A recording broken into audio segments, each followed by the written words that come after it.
Mas kakaiba pa ay nang pumasok ang karne sa kanyang bibig ay agad itong naging malakas na enerhiya na dumaloy sa kanyang mga braso at binti at sa buo niyang katawan at pagkatapos ay sinipsip ito ng Infinite Eternal Divine Sea. Naramdaman ni Ming na ang enerhiyang ito ay ubod ng dalisay at nang pumasok ito sa Divine Sea ay agad itong naging eternal power at naisip niyang walang saysay ito dahil ang karne ay nagiging eternal power at kung patuloy siyang kakain ay nangangahulugang walang limitasyon ang kanyang eternal power at hindi siya makapaniwala sa bagay na ito. Napakarami ng karne ng porcupine at habang kumakain siya ay pinalabas niya ang maliit na leopard at maliit na dilaw na aso.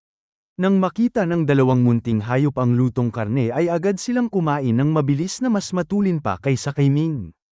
Tumigil si Ming sa pagkain at pinagmasdan ang dalawang munting hayop at nakita niyang ang karne ay nagiging enerhiya din sa kanilang mga tiyan at pumapasok sa kanilang mga katawan at ang kaibahan nila kay Ming ay wala silang Divine Sea upang tumanggap ng enerhiya at ang kanilang mga katawan ay tila kakaiba at mabilis na lumaki.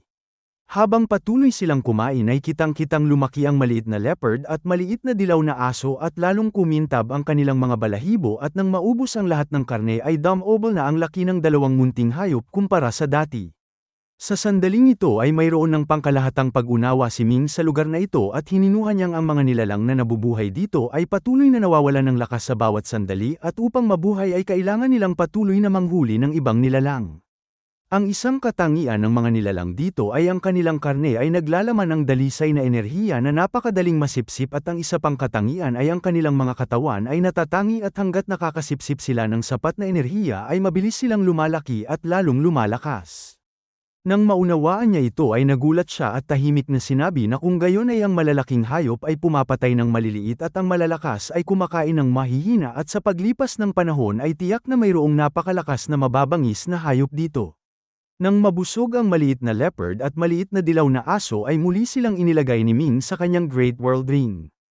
Ang dalawang munting hayop ay napakaganda at nagpasya siyang ilabas sila at alagaan, dahil sila ay mahihina pa at kung hahayaan silang gumala ay malamang na mahuli at kainin sila ng ibang mga hayop.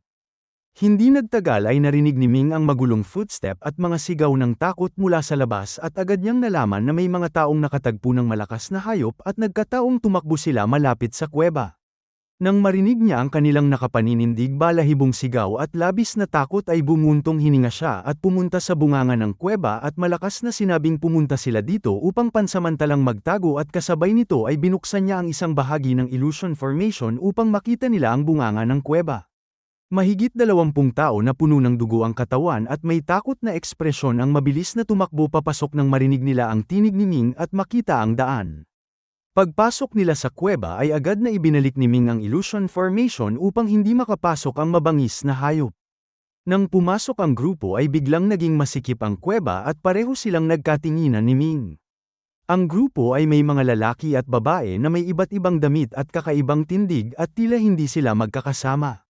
Isang kabataan ang lumapit at nagbigay galang kay Ming at nagpasalamat sa kanyang pagliligtas. Mahinaong sinabi ni Ming na hindi na ito kailangan at ito ay maliit na bagay lamang at nagtanong kung anong halimaw ang humahabol sa kanila.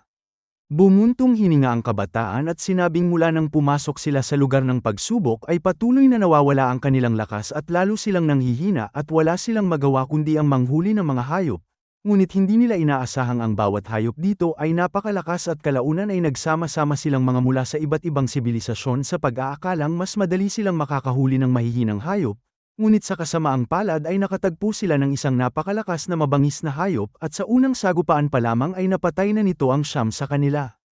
Patuloy silang tumakas at sa daan ay may 7 pang namatay at kung hindi nila nakatagpo si Ming ay patay na rin sila at pagkasabi nito ay huminga ng malalim ang kabataan na tila naubos ang kanyang lakas at naupo sa lupa. Sa sandaling yun ay isang malakas na ungol ng hayop na parang kulog ang umalingaw-ngaw mula sa labas at nang marinig ito ng lahat ay nagbago ang kanilang mga mukha at galit na sinabi ng kabataan na hindi pa umaalis ang mabangis na hayop at tiyak na naghihintay ito sa kanilang paglabas. May sumigaw at nagtanong kung ano ang gagawin nila at kung kailan aalis ang mabangis na hayop at kung hindi ito aalis ay tiyak na mamamatay sila. Sa sandaling yun ay isang tao mula sa karamihan ang biglang nanigas at namatay at mabilis na sinuri ito ni Ming at nakita niyang may isang malaking butas ng dugo sa kanyang likod at bagaman ang sugat ay hindi dapat ikamatay ng isang nagsasanay ay ang sugat ay malinaw na may lason kaya siya namatay. Isang babae sa tabi ang nagsabi na ang taong yun ay tinamaan ng dila ng mabangis na hayop at ang dila nito ay may malakas na lason at ang makatagal ng ganoon ay maituturing ng mabuti. Tumango si Ming at maghahanda na sanang ilibing ang bangkay nang biglang may tumakbong isang tao at bumunot ng kanyang espada at sa ilang galaw ay pinutol ang mga braso at binti ng bangkay. Nagulat ang lahat at galit na tinanong ng kasamahan ng namatay kung ano ang ginagawa nito. Ang gumawa nito ay isang pandak na tao na nakasuot ng itim na masikip na damit at may malamig na mga mata na parang lobo at malamig niyang sinabing kung hindi niya puputulan ang mga braso at binti ay kakalat ang lason at hindi na ito makakain. May mga taong parang nakakita ng multo at hindi sinasadyang umatras at sinabing kumakain ito ng laman ng tao.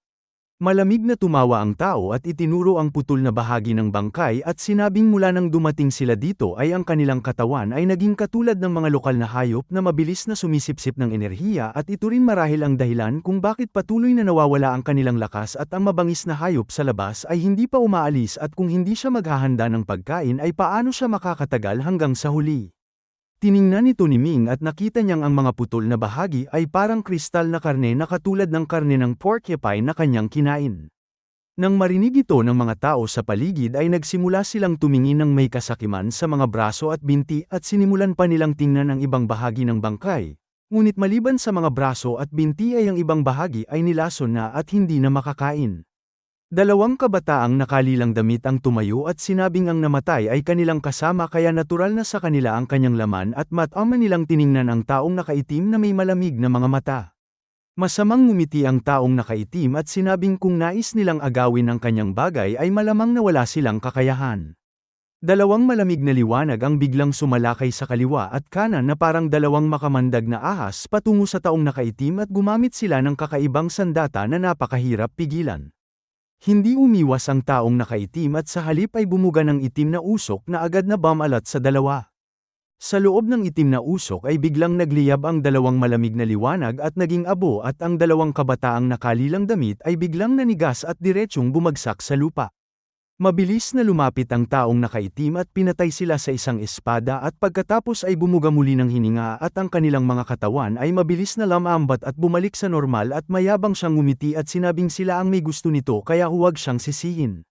Muli niyang ginamit ang kanyang espada at mabilis na hiniwa ang mga bangkay sa maliliit na piraso at inilagay sa kanyang storage belt at malinaw na itinuring na niya ang mga bangkay bilang pagkain at inihanda para sa hinaharap.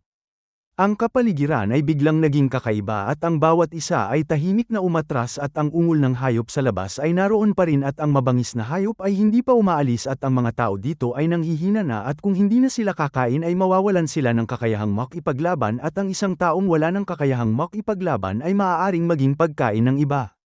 Naisip ito ng bawat isa at nanlamig ang kanilang mga puso at naglagay sila ng sapat na distansya sa isa't isa at kahit na ang mga mula sa parehong lugar ay nagpapanatili ng ligtas na distansya at hindi masyadong lumalapit.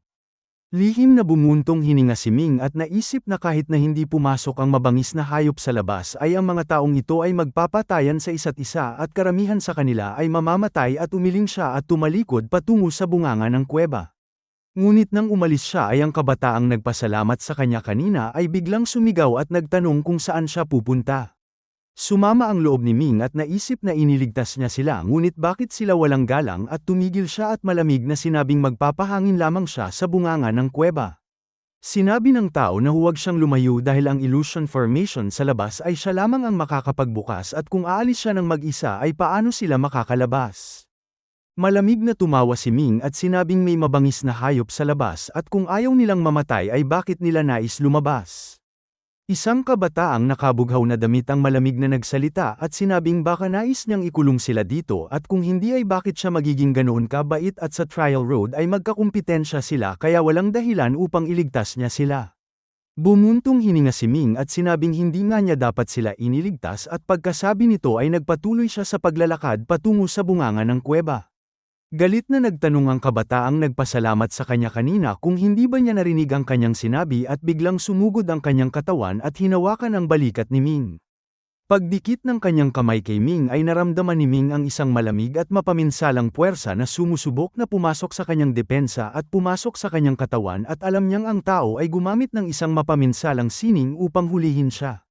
Malamig na ngumiti si Ming at ipinagpag ang kanyang balikat at isang malakas na puwersa ang lumabas at ang braso ng tao ay biglang nabali at kasabay nito ay muli niyang siniko ang likod nito at ang lakas ng pagsiko ay ubod ng lakas na kahit na isang master ng longevity realm ay mahihirapan at lalo na ang taong ito.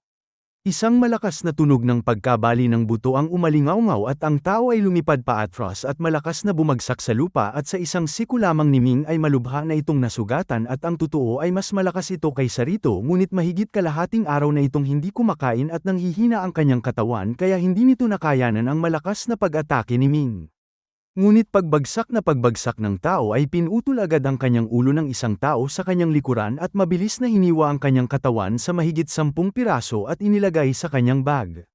Umiling si Ming at hindi na pinansin ang mga baliw na ito at sa halip ay naupo na lamang sa lupa.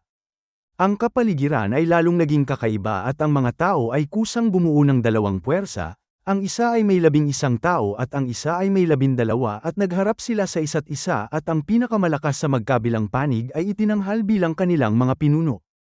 Ang pinuno ng isang panig ay lalaki at ang isa ay babae at ang dalawang ito ay nakaupo na parang magkaibigan at masayang nag-uusap. Nagtanong ang lalaki sa babaeng pinuno kung ano ang mabuting paraan dahil pareho sila ng bilang at lakas at ang pakikipaglaban ay magdudulot lamang ng pagkatalo sa magkabilang panig. Sumagot ang babaeng pinuno at nagtanong kung may mabuting paraan ang lalaki at nakangiting sinabi ng lalaki na ang kanyang ideya ay bawat ilang oras ay magpapalabunutan sila at kung sino ang makakakuha ng bato na may nakasulat na sakripisyo ay magpapakamatay para sa ikabubuhay ng lahat. Nang marinig ito ng babaeng pinuno ay naisip niyang mabuti ito at sumang-ayon at sinabing sa ganitong paraan ay maiiwasan nila ang labanan at mababawasan ang hindi kinakailangang pagkamatay. Ang dalawang pinuno ay nagpasya ngunit ang mga tao sa kanilang likuran ay nagkatinginan at nanlamig ang kanilang mga puso. Dahil ang paraang ito ay natural na hindi nila sasalihan at ang mga magdurusa ay ang natitirang 22 tao, ngunit sa sandaling iyon ay walang sinuman ang naglakas loob na tumutol dahil ang unang gagawa nito ay agad na papatayin at magiging pagkain ng iba. Mabilis na naghanda ang dalawang pinuno ng 22 bato at may nakasulat na salita sa loob ng 3 panig na hindi makikita sa labas at ang mga batong ito ay espesyal at hindi mapasok ng divine sense kaya walang nakakaalam kung ano ang nasa loob. Sa sandaling iyon ay ang taong nakaitim na pumatay ng 2 tao kanina ay biglang nagsalita at nagtanong kung sakaling siya ang makakuha ng batong may sakripisyo ay maaari ba niyang ibigay ang kanyang bangkay nang hindi na kailangang magpakamatay. Sumagot ang babaeng pinuno na natural na maaari dahil ang layunin ng sakripisyo ay ang pagkain at dahil mayroon na siyang pagkain ay natural na iligtas niya ang kanyang buhay.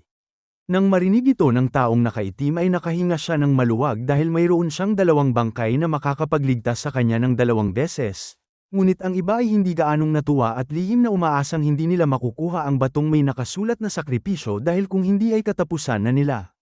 Ang 22 bato ay inilagay sa lupa at maliban sa 2 pinuno ay ang natitirang 21 tao ay pumilibot sa mga ito at si Ming ay nanatiling nakaupo sa bunganga ng kuweba at hindi ito pinansin. Sinabi ng lalaking pinuno na si Ming ay kailangan ding sumali sa palabunutan at walang itinatangi. Binuksan ni Ming ang kanyang mga mata at nagtanong kung dahil palabunutan ito ay dapat na maging makatarungan at bilang pinuno ay bakit hindi ito sumali. Galit na nagtanong ang lalaking pinuno kung si Ming ay naghahanap ng kamatayan. May panghahamak na sinabi ni Ming na ang lalaking pinuno ay takot mamatay kaya ito naging pinuno at ang iba ay namamatay at kinakain nito ang kanilang laman at tiyak na ito ang mabubuhay hanggang sa huli at ito ay isang napakagandang plano at kung tunay na makatarungan ay dapat na silang dalawa ang unang magpalabunutan bilang halimbawa sa lahat. Ang lalaking pinuno ay may malamig na tingin at sinabing kung sino ang pumatay kay Ming ay hindi na kailangan pang sumali sa palabunutan. Ito ay isang napakalakas na gantimpala ngunit walang gumalaw dahil ang ipinakitang lakas ni Ming kanina ay talagang kahanga-hanga at walang sinuman sa kanila ang may katiyakang manalo at kung sila ay masaktan ay tiyak na mapapahamak din sila. Nang makitang walang gumalaw ay nainip din ang babaeng pinuno at inutusan ang kanyang mga tauhan na sabay-sabay na salakayin at patayin si Ming. Malamig na ngumiti si Ming at lumapit sa karamihan at biglang hinawakan ng balikateng lalaking pinuno at sa kanyang pagkakahawak ay kontrolado na niya ang buong katawan nito kasama na ang kanyang bibig at tinig at nagsalita ito nang hindi sinasadya. Sinabi nitong tama si Ming at bilang pinuno ay dapat siyang maging halimbawa sa halip na tumakas sa responsibilidad at pagkasabi nito ay may takot sa kanyang mukha ngunit ang kanyang kamay ay kusang kumuha ng isang bato at pinisil ito at nabasag at walang nakasulat sa loob. Binitawan ito ni Ming at agad na tumalon ang lalaking pinuno na hindi makapaniwala at nagtanong kung anong mahika ang ginamit nito. Mahina hong sinabi ni Ming na hindi ito mahika kundi isang divine ability at ang kanyang ginamit ay ang Grand Puppet Art na isang divine ability na kinuha mula sa grafting divine art na may malakas na kapangyarihan. Pagkatapos ay tiningnan niya ang babaeng pinuno at sinabing siya naman. Agad na naunawaan ng babaeng pinuno na hindi niya kayang labanan si Ming at ang hakbang na ito ay makabubuti sa lahat kaya walang tutulong sa kanya at puno ng galit at lungkot siyang kumuha ng isang bato at pinisil ito. Nabasag ang bato at isang maliit na papel ang lumabas at tinawag ito ni Ming at nakita niyang may nakasulat na sakripisyo at umiling siya at sinabing bahala na sila at pagkasabi nito ay muli siyang pumunta sa isang tabi. 23 pares ng mga mata kasama na ang lalaking pinuno ay tumingin ng masama sa babaeng pinuno at biglang sumigaw ang babaeng pinuno at sinabing makikipaglaban siya sa kanila. Sa isang iglap ay inilabas niya ang kanyang pinakamalakas na kakayahan sa pakikipaglaban at sabay na gumamit ng 3 divine ability at 2 artifact. Ngunit wala itong saysay dahil ang mahigit 20 tao sa paligid ay pawang hindi mahihina at sa kanilang pagtutulungan ay hindi nagtagal at napatay nila ang babaeng pinuno at hinati ang kanyang bangkay sa 23 piraso na tig-iisa ang bawat isa. Ngunit sa sandaling ito ay wala nang naglakas loob na guluhin si Ming at siya ay tila naging isang hindi nakikitang tao.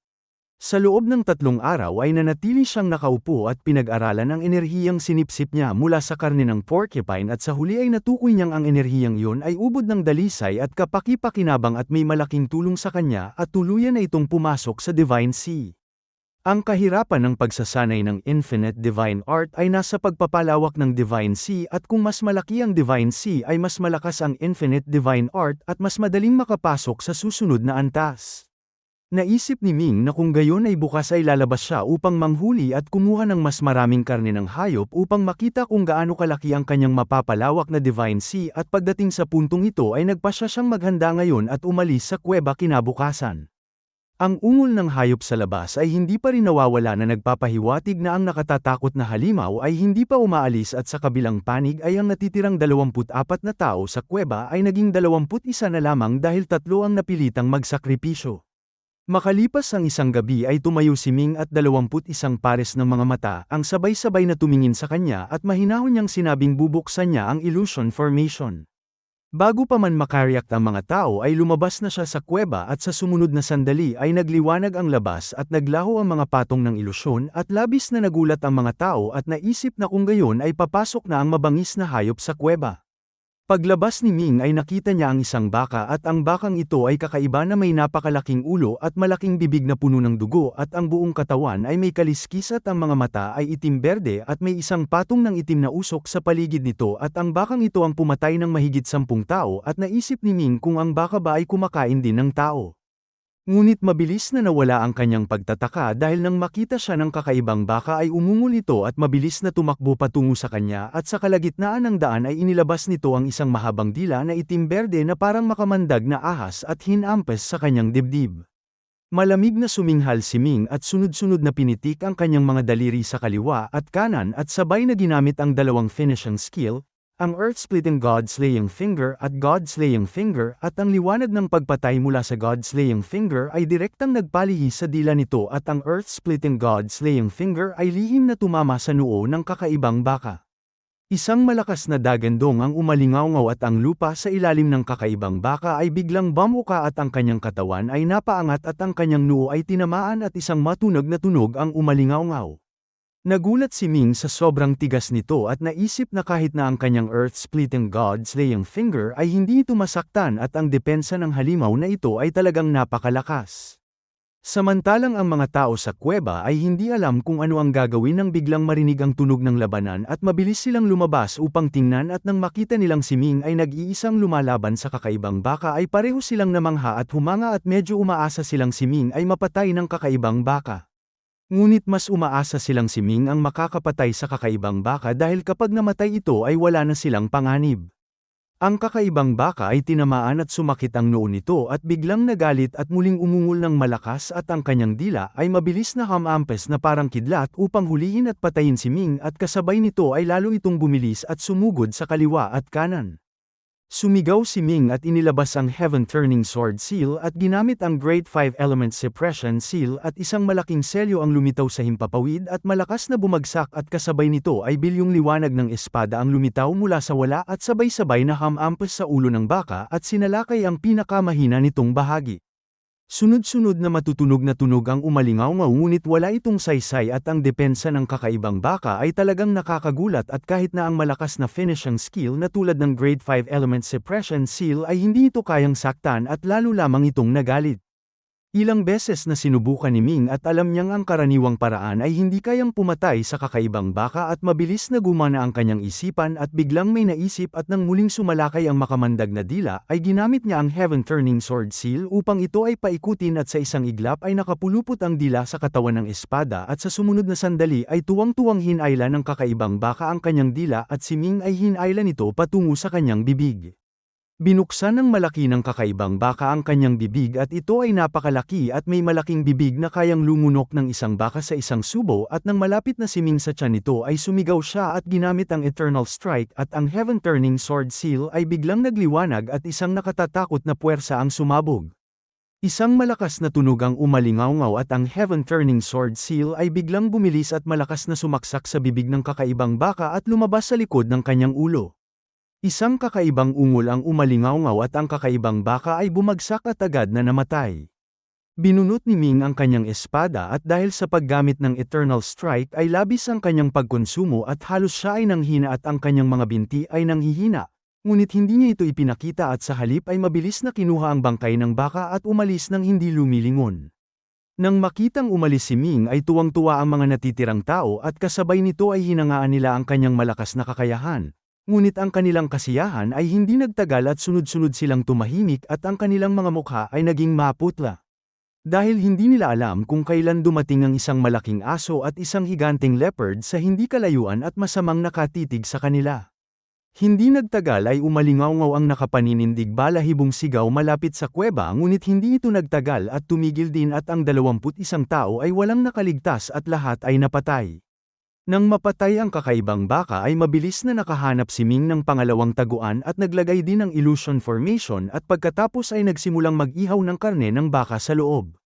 Noong una ay gumamit siya ng Ghost Fire upang iihaw ito ngunit sa pagkakataong ito ay direktang gumamit siya ng Divine Fire at noong una ay bumili siya ng maraming binhi ng Divine Fire at ngayon ay ginamit niya ito sa pag-iihaw ng karne. Mabilis na naluto ang karne at ang bango nito ay kumalat sa paligid at pumilas siya ng isang piraso ng karne at nalaman niyang ang lasa nito ay mahigit 10 ulit na mas masarap kaysa sa karne ng porcupine at talagang napakasarap. Sa pagkakataong ito ay hindi niya pinansin ang maliit na dilaw na aso at maliit na leopard at una siyang kumain hanggang sa mabusog bago sila pinalabas upang kumain at ang 2 katlo ng baka ay siya mismo ang kumain. Ang karne ng baka ay pumasok sa kanyang tiyan at naging malakas na enerhiya na pumasok sa kanyang Divine Sea at ang lawak ng Divine Sea ay lumawak pa ng 1 katlo. Napagtanto ni Ming na kung mas malakas ang mabangis na hayop ay mas epektibo ang kanilang karne at habang pinapanood ang 2 munting hayop na patuloy na kumakain ng walang tigil ay tahimik niyang sinabi ito sa kanyang sarili. Sa ganitong paraan ay bawat ilang araw ay lumalabas si Ming upang manghuli at ginagamit ang lahat ng paraan upang pumatay ng mababangis na hayop at pagkatapos ay dinadala ang kanilang mga bangkay sa kuweba at iniihaw upang kainin at sa bawat pagkain ay lumalawak ang kanyang Divine Sea. 1 beses, 2 beses at hindi na mamalayan ay 1 buwan na ang lumipas at ang mga mababangis na hayop na namatay sa kanyang kamay ay hindi bababa sa 50 o 30 at ang lawak ng Infinite Eternal Divine Sea ay lumawak ng 3 ulit kumpara noong bago siya dumating at si Ming ay nakaipon ng sapat na karanasan sa ilang dosenang pagkakataon ng paghunt at lalong naging mahusay sa pagharap sa malalakas na mababangis na hayop at tulad ng naunang kakaibang baka ay madali na niya itong mapatay ngayon. Ang pinakamalaking pagbabago ay sa maliit na dilaw na aso at maliit na leopard at dahil araw-araw silang may karne ay naging malalaking mababangis na hayop na sila at ang maliit na dilaw na aso ay halos kasing laki na ng isang malaking baka at ang leopard ay kasing laki na ng isang elepante at sila ay naging mga mababangis na hayop. Tinawag ni Ming ang maliit na dilaw na aso na Xiao Huang at ang maliit na leopard naman ay Xiao Wan dahil sa kanyang buntot ay may mga bilog na batik na kapansin-pansin at sa konserbatibong tansya ay ang lakas ni Xiao Wan ay hindi na mas mababa sa kakaibang baka at ang lakas ni Xiao Huang ay hindi na rin nagpapahuli kay Xiao Wan. Sa tulong ng dalawang mababangis na hayop na ito ay kaya na ni Ming na manghuli ng mas malalakas na mababangis na hayop at matapos silang pakainin ni Ming sa loob ng isang buwan ay itinuring na nila siyang parang pamilya at sinusunod ang kanyang mga salita. Dahil sa tuwing may napapatay siyang mabangis na hayop ay nakakakain sila ng masarap na pagkain. Isang araw ay nakasakay si Ming kay Xiao Wan at nanghuhuli ng isang mahinang baboy ramo nang biglang dumating si Xiao Huang mula sa gilid at tumahol ng malakas kay Ming na tila nagmamadali. Nagliwanag ang mga mata ni Ming at nagtanong kung may natuklasan si Xiao Huang at sunod-sunod na tumango si Xiao Huang at tumakbo ng mabilis at alam ni Ming na si Xiao Huang ay tiyak na may malaking natuklasan dahil kung hindi ay hindi ito magiging ganito kasabik at mabilis niyang tinapik ang ulo ni Xiao Wan at sumunod sila sa kanya. Ang aso at leopard ay tumakbo ng mahigit 1,000 milya at nakita ni Ming ang isang napakalaking puno. Ang punong ito ay parang isang bundok mula sa malayo at may lapad na ilang daang milya at ang korona nito ay umaabot ng ilang libong milya pataas sa langit at sumasaklaw ng ilang libong milyang lawak at sa tuktok ng higanteng punong ito ay may isang malaking pugad na paminsan-minsan ay may naririnig na malungkot na huni. Nang makita ito ni Ming ay nagulat siya at sinabing si Xiao Huang ay naghahanap ng kamatayan. Dahil ang ibong ito ay nasa tuktok ng isang napakalaking puno at tiyak na isang higanteng ibon na nasa ika-9 na antas ng longevity realm at paano nila ito kakayanin. Ikinawag ni Xiao Huang ang kanyang buntot at itinuro ang korona ng puno gamit ang kanyang paa at patuloy na nagbigay ng signal at may naisip si Ming at itinuro ang kanyang daliri sa ulo nito at biglang may nabasag na buto sa likod ng leeg ni Xiao Huang at nakapagsalita ito at sinabi nitong sinabi ng kanyang ina na ang nasa puno ay isang golden-winged great pang na isa sa pinakamalakas na ibon sa mundong ito at tuwing manganganak ang golden-winged great pang ay labis itong nanghihina at maaaring samantalahin ito ng kanyang master upang patayin ito. Naalala ni Ming na ang isang sangay ng True Dragon Holy Land ay tila may dugo ng Golden-Winged Great Pang at noong araw ng sakripisyo ng 3 emperador ay ginamit din ang isang bangkay ng Golden-Winged Great Pang, ngunit may pagkakaiba pa rin sa antas ng parehong Golden-Winged Great Pang at ang mga nilalang dito ay malinaw na mas malakas ng maraming ulit kaysa sa labas at malamang na ang Golden-Winged Great Pang na ito ay mas malakas din ng maraming ulit kaysa sa labas. Sa pag-iisip na ito ay pinigilan niya si Xiao Wan at pareho silang yumuko sa damuhan at tahimik na pinagmasdan ang sitwasyon sa itaas. Si Xiao Huang na nakakapagsalita na ngayon ay nagtanong kung bakit hindi pa sila umaatake. Malamig na tumawa si Ming at sinabing ang hangal na aso ay hanggal pa rin at walang katusuhan. Dahil ang Golden-Winged Great Pang ay napakalakas at kilalang-kilala sa paligid at ilan sa mga mababangis na hayop sa paligid ang hindi nakakaalam nito at sa ganitong pangyayari ng pagsilang nito ay tiyak na maraming malalakas na mababangis na hayop ang sasamantalahin ng pagkakataon at sila ba ang makakakuha ng pagkakataon. Kinamot ni Xiao Huang ang kanyang ulo gamit ang kanyang paa at nagtanong kung ano ang kanilang gagawin. Sumagot si Ming na siyempre manunood lamang sila ng kasiyahan. Ngunit hindi naman sila walang pagkakataon at kung siya ang Golden-Winged Great Pang ay tiyak na sasamantalahin niya ang pagkakataon upang linisin ang isang grupo ng mga kaaway. Sa ganitong paraan ay isang araw at isang gabi silang naghintay at pagsapit ng tanghali ng ikalawang araw ay biglang tumahimik ang korona ng puno at sa sandaling iyon ay mahigit 100 divine light ang biglang pumutok mula sa iba't ibang direksyon at lahat ay sumugod sa korona ng puno patungo sa Golden-Winged Great Pang. Sa sandaling iyon ay isang malinaw at malakas na huni ang umalingawngaw sa 9 na langit at isang liwanag ng pagpatay ang pumutok mula sa korona ng puno at pabilog na hamampes sa paligid at ang mahigit 100 divine light ay sunod-sunod na sumigaw at isa-isang bumagsak sa puno at ang ilang mahihina ay direktang sumabog sa kalagitnaan ng himpapawid. Ang mga hayop na ito na sumalakay sa Golden-Winged Great Pang ay walang isa mang mahina at si Ming ay malayong mas mahina sa kanila. Ngunit sa sandaling ito ang mga malalakas na nilalang na ito ay biglang pinatay ng Golden-Winged Great Pang at sunod-sunod na bumagsak sa lupa at ito ay naging kapaki-pakinabang para kay Ming at inutusan niya si Xiao Huang na pulutin ang lahat ng ito at ilagay sa kanyang Great World Ring. Si Xiao Huang ay mabilis na parang kidlat at umikot ng isang beses at bumalik at tila labis na natuwa at sinabing yumaman sila at ang daming malalakas na bangkay. Sinabi ni Ming na ang mga bangkay ay walang saysay at sila ay malalakas noong nabubuhay ngunit ngayon ay pagkain na lamang nila at pagkasabi nito ay sinenyasan niya si Xiao Huang na tumahimik at patuloy na pinagmasdan ang itaas. Hindi napigilan ni Xiao Huang na magtanong kung bakit hindi na lamang sila umalis dahil marami na silang nakuhang bangkay at sapat na yon. Sinabi ni Ming na wala itong saysay at ang mga hayop na ito ay pawang malalakas ngunit biglang pinatay at nagtanong kung hindi ba ito kakaiba. Nagtanong si Xiao Huang kung ano ang kakaiba at pinaningkitan ni Ming ang kanyang mga mata at sinabing kung hindi siya nagkakamali ay sinadya ito ng Golden Winged Great Pang at ang naunang pag-atake ay malamang na umubos ng malaking bahagi ng kanyang lakas at ngayon ay labis na itong nanghihina. Nagulat si Xiao Huang at nagtanong kung aakyat ba si Ming doon. Ngumisi si Ming at sinabing siyempre aakyat siya ngunit hindi siya magpapakasaya at pagkasabi nito ay bumuga siya at ang kanyang Blood God clone ay pumailan lang sa langit at mabilis na umakyat sa puno at pagkaraan ng ilang sandali ay nakarating ang Blood God sa tuktok ng korona ng puno. Sa tuktok ng korona ng puno ay isang napakalaking pugad at sa loob nito ay isang napakalaking gintong Great Pang na may malalaking mata at matamang nakatitig sa Blood God at nang makita ito ni Ming ay nagulat siya. Ngunit sa sumunod na sandali ay may naisip siya at inutusan ng Blood God na patuloy na lumapit. Ang Blood God ay lumutang patungo sa harap ng Great Pang at pinagmasdan nito ng mabuti at natuklasan nitong ang Great Pang ay tila makapangyarihan at handang umatake anumang oras. Ngunit ang totoo ay ang kanyang mga mata ay walang sigla at labis na nanghihina at sa ilalim ng Great Pang na ito ay may isang gintong itlog na nagliliwanag ng libong liwanag at patuloy na nanginginig.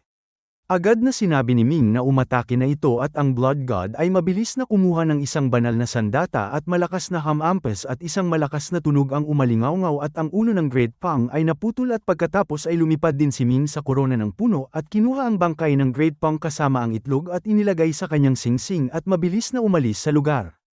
Makalipas ang halos kalahating oras pagkaalis ni Ming ay may mahigit 100 divine light na bumagsak sa korona ng puno at ang mga ito ay malalakas na hayop at nang makita nilang wala na ang Great Pang at isang bahid ng dugo na lamang ang natira ay sunod-sunod silang tumingala sa langit at galit na umungol.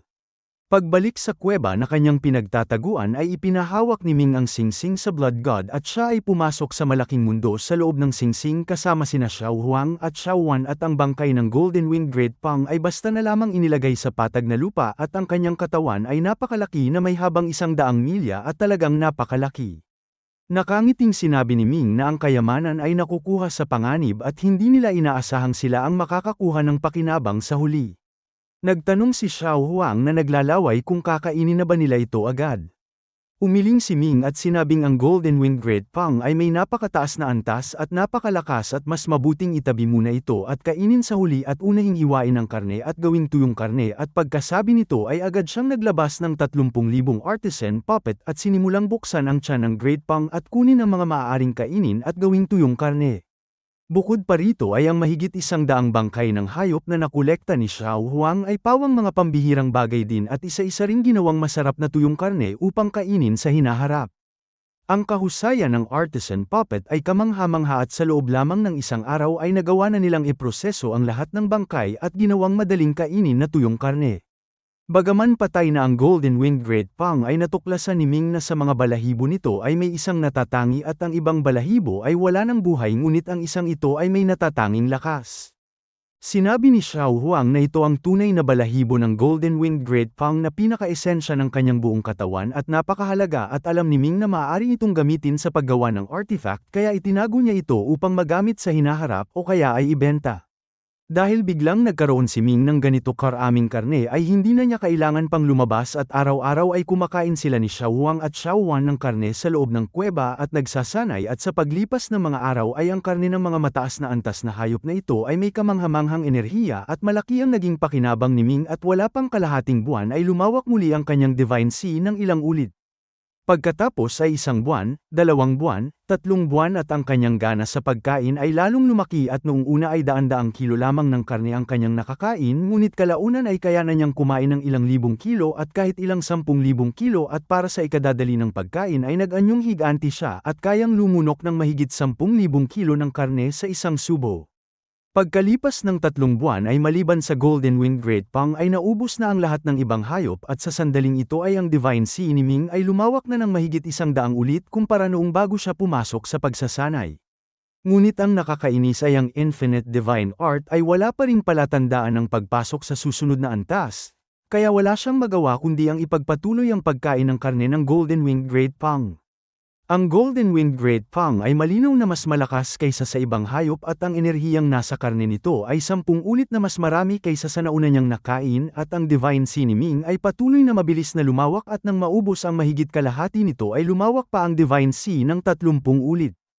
Isang araw ay bigla niyang naramdaman ang isang malakas na alon sa Divine Sea at ang libu-libong milyang malalaking alon ay patuloy na gumulong at sa gitna ng malaking dagat ay biglang lumitaw ang isang palasyo na tinatawag na Infinite Palace at paglitaw ng Infinite Palace ay ang divine form ni Ming ay pumasok dito at buong pusong nagsanay. Agad niyang naramdaman na ang bilis ng pagsasanay ng divine form sa loob ng Infinite Palace ay 10 ulit na mas mabilis kaysa dati at kasabay nito ay ang kanyang lakas ay mabilis na tumaas. 1 ulit, 10 ulit, 20 ulit, hanggang 72 ulit. Ang ikalawang antas ng Infinite Divine Art ay nakamit na at dahan-daang binuksan ni Ming ang kanyang mga mata at mula sa unang antas hanggang ikalawang antas ay ang Infinite Eternal Divine Sea ay lumawak ng 3,000 ulit at ang kanyang lakas ay tumaas ng 72 ulit at ang mas maganda pa ay ang paglitaw ng Infinite Palace ay nagbigay sa kanyang divine form ng isang maayos na lugar upang magsanay at hindi na niya kailangang maligo sa tubig dagat araw-araw. Sa katunayan ay ang Infinite Eternal Divine Sea na ito ang potensyal ni Ming at ngayon ay bahagi pa lamang ng kanyang potensyal ang kanyang naaabot kaya ang kanyang lakas ay tumaas lamang ng 72 ulit at sa paglipas ng panahon at sa pag-unlad ng kanyang potensyal ay lalo siyang lalakas at syempre pa ay ang Infinite Divine Sea ay lalo ring lalawak. Siyempre pa ay si Xiao Wan at Xiao Huang ay hindi rin nagpahuli sa pagkain sa mga panahong ito at sila ay naging mga higanteng hayop na may habang 100 milya at ang bawat isa ay may napakalakas na kapangyarihan at tinataya ni Ming na ang kakayahan ng dalawang ito sa pakikipaglaban ay nasa ika-8 antas o kahit ika-9 na antas ng Longevity Realm. Sa loob ng kalahating taon ay bagaman malaki ang naging pakinabang ni Ming ay hindi pa rin siya naghahandang umalis sa kuweba dahil nakita niya ang isang pagkakataong makapasok mula sa ika-3 antas ng Law Martial patungo sa ika-4 na antas ng Law Martial. Ang ika-3 antas ng Law Martial ay tinatawag na Law Assimilation at ang ika-4 na antas ay tinatawag na God-Slaying at ang God-Slaying ay gaya ng ipinahihiwatig ng pangalan ay ang Diyos ng pagpatay at ang antas na ito ay katumbas ng ika-6 na antas ng Dharma Heaven ngunit ang kakayahan sa pakikipaglaban ay mas mataas. Ang puso ng God-Slaying ay nasa divine form at kailangan niyang gawing isang God-Slaying ang kanyang divine form at ang pundasyon ng paggawa ng God-Slaying ay nasa Killing Tool at Killing Path at ang Killing Path ay ang sariling natatanging Killing Path ni Ming na kailangan niyang pag-aralan at likhain at ang Killing Tool ay ang mas mataas na antas ng artifact. Ang artifact na nasa kamay ni Ming ay ang Heaven Turning Sword Seal at kailangan niyang gawin itong isang tunay na killing tool at ang hakbang na ito ay hindi madali at kailangan niyang personal na iukit ang kanyang killing path sa Heaven Turning Sword Seal sa bawat pagkakataon at ang killing path ay kailangan muna niyang pag-aralan. Ang killing path ay ang pamamaraan ng pagpatay at ito ay tiyak na ang may pinakamalakas na kapangyarihan at pinakamataas na kahusayan. Si Ming sa kanyang buong buhay ay nagsanay ng hindi mabilang na martial arts at pinag-aralan ang hindi mabilang na martial arts at dumanas ng hindi mabilang na labanan at may sarili siyang pananaw sa martial arts at sa tulong ng ika-5 antas ng Chaos Calculation Method ay halos agad siyang nagkaroon ng direksyon. Sa kanyang plano ay nais niyang isama ang lahat ng kanyang finishing skill, special skill at malalakas na divine ability at martial technique, pati na ang mga pamamaraan ng lihim na pagpatay at sining ng lason, sa kanyang killing path upang mabuo ang pinakamalakas, pinakamahusay at pinaka-agresibong killing path, na tinawag niyang Great Luo Killing Path. Ang salitang Great Luo ay mula sa pinakamataas na tawag sa Immortal Path, ang Great Luo Golden Immortal at ang Great Luo Golden Immortal ay isang malakas na nilalang sa antas ng Main God at ang kahulugan ng Great Luo ay ang dakilang kalayaan at kaginhawaan sa lahat ng oras at espasyo at umaasa si Ming na balang araw ay sa pamamagitan ng Killing Path na ito ay makakalikha siya ng isang mundong malaya.